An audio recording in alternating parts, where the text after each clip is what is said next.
আমি তো গুনাহ করতে করতে পাহাড় পরিমাণ গুনাহ কইরা ফলাইছি। আল্লাহ আমি গুনাহ করতে করতে সাগরের পেনা পরিমাণ কইরা ফলাইছি। আল্লাহ আমি যেদিকে তাকাই শুধু গুনাহ আর গুনাহ। মাবুদ গো, আমার গুনাহ সম্পর্কে যদি মানুষ জানতো, আমারে মানুষ ইজ্জত করতো না। আমার গুনার ব্যাপারে যদি বাবায় জানতো, বাবা সন্তান বলে স্বীকার করতো না। আমার গুনাহটা যদি মা জানতো,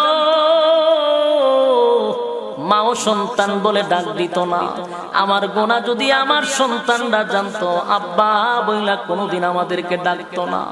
আমার গুনাহ যদি গ্রামের মানুষ জানতো, নেতা বলে ডাক দিত না। এই গুনাহ একমাত্র মালিক জানে।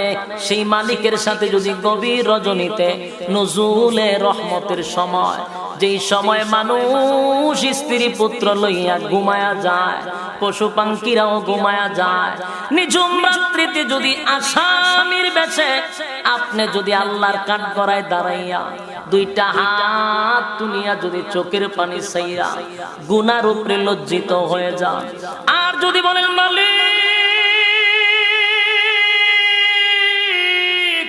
তামাম পৃথিবীর মানুষ, আল্লাহ গভীর রাত ঘুমায়াছে তার স্ত্রী পুত্র লইয়া, আল্লাহ পশু পাখিরাও ডালে ডালে ঘুমায়া গেছে গো, আল্লাহ আমি যে আপনার এক আসামি, গুনার বোঝা লইয়া আপনার সামনে দাঁড়াইছি, আল্লাহ আমি আমার গুনার উপরে লজ্জিত, গুনার দিকে তাকাইলে মাফ